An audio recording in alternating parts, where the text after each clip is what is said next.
sahabat bumi, selamat datang di Lampu Geografi. Hari ini Lampu Geografi bakal jelasin tentang zona Nearktik. Wah, pastinya akan menarik ya. Yuk, tanpa berlama-lama lagi, kita masuk ke penjelasannya. Nah, kalau mau bahas tentang zona Nearktik, kita pastinya harus tahu dulu nih tentang persebaran flora dan fauna di dunia secara umum. Persebaran flora dan fauna di dunia dapat kita pahami melalui bioma yang ada dan didasari dengan persebaran makhluk hidupnya. Persebaran flora dan fauna dipengaruhi oleh beberapa faktor, yaitu iklim, suhu, kelembapan, angin, curah hujan, cahaya matahari, fisiografi, edafik, dan biotik.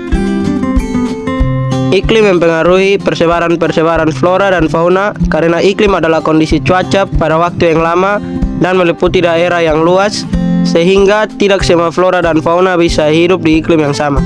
Begitupun dengan suhu, yang adalah ukuran derajat panas atau dingin, sehingga mempengaruhi lamanya penyinaran matahari. Selanjutnya, ada kelembapan yang adalah kandungan total uap air di udara. Kelembapan mempengaruhi tingkat transpirasi tumbuhan dan mengendalikan distribusi geografis tumbuhan. Ada juga angin yang adalah udara yang bergerak dan mempunyai peranan penting dalam distribusi organisme karena angin berinteraksi dengan faktor fisik lainnya. Bukan hanya itu, ada juga curah hujan yang merupakan hasil dari tarikan gravitasi pada uap air di atmosfer. Oleh karena itu, jumlah curah hujan tahunan sangat mempengaruhi vegetasi serta populasi hewan di daerah tertentu.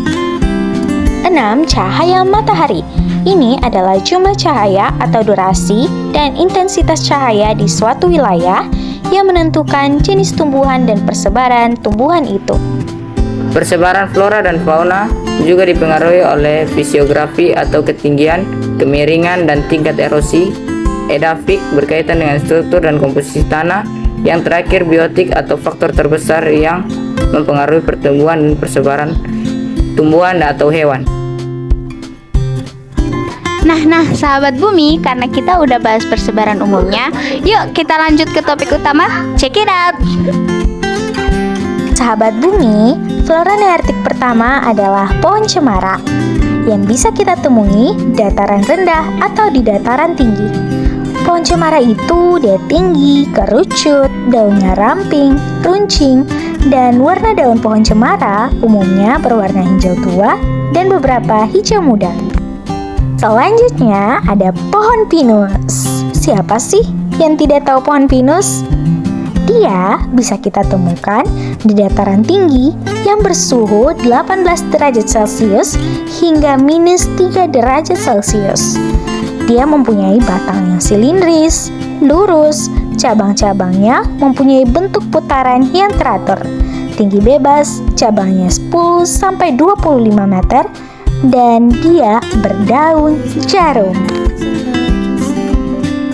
Sedangkan lumut kerak mempunyai bercak hijau keputihan, punya sorodium, melekat pada batu atau tembok, disebut vegetasi perintis, dan dapat ditemukan di dataran rendah sampai dataran tinggi.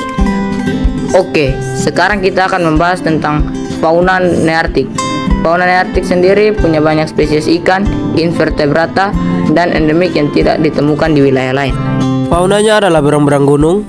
Sebaran berang-berang gunung terdiri dari 4 wilayah yang terpisah.